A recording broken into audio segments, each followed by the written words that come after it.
Deus quer que sejamos prósperos. Diz ainda o Senhor: no tempo aceitável eu te ouvi e te socorri no dia da salvação. Guardar-te-ei e te farei mediador da aliança do povo, para restaurares a terra e lhe repartires as herdades assoladas, para dizeres aos presos: saí, e aos que estão em trevas, aparecei, eles pastarão nos caminhos e em todos os altos desnudos terão o seu pasto.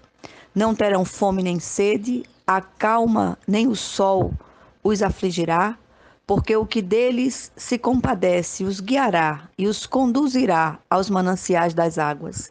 Transformarei todos os meus montes em caminhos, e as minhas veredas serão alteadas. Eis que estes virão de longe, e eis que aqueles do norte e do ocidente, e aqueles outros da terra de Sinim. Cantai, ó céus, alegra-te, ó terra, e vós, montes, rompei em cânticos, porque o Senhor consolou o seu povo e dos seus aflitos se compadece. Isaías 49, versículos 8 a 13 inicialmente, mas é interessante que leamos todo o capítulo. Precisamos compreender o que é a verdadeira prosperidade do ponto de vista de Deus.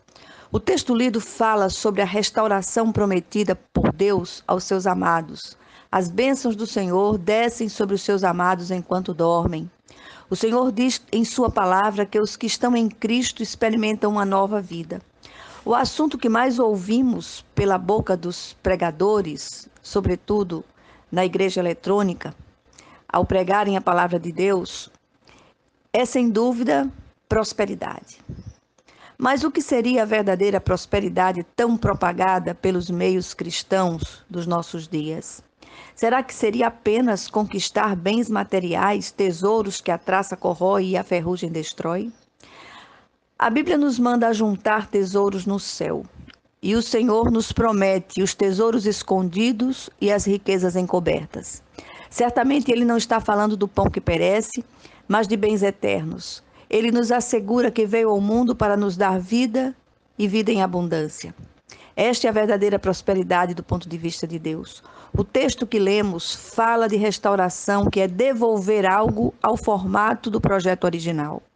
Nesses dias ouvimos sobre restituição, sobre reconstrução, mudança de vida.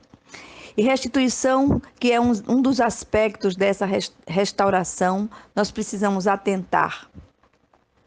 O que Deus tinha para seu povo e que foi interrompido pela morte espiritual do homem no Éden, lhe é devolvido através do sacrifício completo, único e perfeito de Cristo na cruz do Calvário. Esta verdade precisa ser resgatada no meio da igreja. Quando somos encontrados pelo Senhor, passamos da morte para a vida. Voltamos ao projeto original, somos restaurados e alcançamos a verdadeira prosperidade. O que a verdadeira prosperidade nos restitui no dia aceitável do Senhor? Primeiro, restitui a comunhão com o Senhor que se havia perdido. Os versículos 8 e 9, em primeira instância, se aplicam à pessoa do Cristo, o Messias prometido, mas tem também uma aplicação aos escolhidos de Deus de todas as épocas. O Senhor promete restaurar a comunhão perdida desde o Éden. O Senhor promete ouvir e socorrer seus amados. Jesus nos proporcionou isto como mediador da nova aliança. Na condição anterior de mortos em nossos delitos e pecados, estávamos separados de Deus. A comunicação havia cessado, mas esta comunhão foi restaurada graças ao livre acesso aberto para nós por meio do Senhor Jesus Cristo. Segundo, restitui a provisão e a direção. O homem distante de Deus anda a esmo, não tem um norte. E o Senhor promete ser o caminho que o levará ao Pai. Jesus disse: eu sou o caminho e a verdade e a vida. Ninguém vem ao Pai senão por mim. O Senhor também promete restituir a provisão de que o homem realmente precisa para viver. E tudo de que precisamos é o próprio Senhor. O povo alcançado pela misericórdia do Senhor nunca mais sentirá fome nem sede, porque o nosso Cristo é a água que descedenta e o verdadeiro pão que veio do céu. A verdadeira sede e fome do homem não é de água e alimento, mas da presença de Deus. Jesus sustenta e direciona os que são seus. Terceiro, restitui a alegria e a consolação. O Senhor é a esperança de Israel Em sua presença há plenitude de alegria e delícias perpetuamente. Ele se compadece dos aflitos e abatidos de espírito, que a ele clamam de dia e de noite. Nele há gozo e consolação, porque ele é o Pai de misericórdias e Deus de toda consolação. Por meio de Isaías, o Senhor diz: Eu sou aquele que vos consola. Quem, pois, és tu para que temas o homem que não passa de erva? Quarto lugar, restitui a presença constante de Deus no meio do seu povo. A presença de Deus nos assegura proteção. Ele diz que escreveu o nosso nome nas palmas de suas mãos e que os nossos muros estão sempre em sua presença. A grande notícia aqui é que não estamos mais sozinhos em nossas lutas diárias. Ele é conosco e não precisamos mais temer. Ele promete, por meio do autor de Hebreus, de maneira alguma te deixarei, nunca jamais te abandonarei. Quinto lugar, restitui os filhos perdidos. A promessa de Deus, ela é familiar. Ele alcançará todos os escolhidos. Não importa onde estejam, eles voltarão ao convívio da família. Ele faz que a estéril seja alegre mãe de filhos, assim como o maior ornamento da mulher israelita era ter os filhos ao redor de si. O Senhor chamará e alcançará todos os que são seus e que estavam aparentemente perdidos, para novamente se ajuntarem na casa do Pai. Em sexto lugar, restitui a honra diante dos poderosos. O Senhor promete honrar seus amados na presença dos adversários.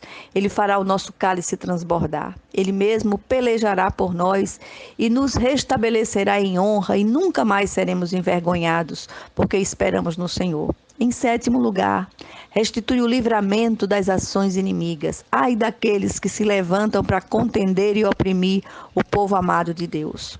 Por meio do profeta Jeremias, o Senhor diz: na verdade, eu te fortalecerei para o bem e farei que o inimigo te dirija súplicas no tempo da calamidade e no tempo da aflição. O próprio Deus se levantará contra eles e os destruirá com o sopro de sua boca. Ainda por meio de Isaías, o Senhor diz: assim diz o Senhor teu Deus, que pleiteará a causa do seu povo.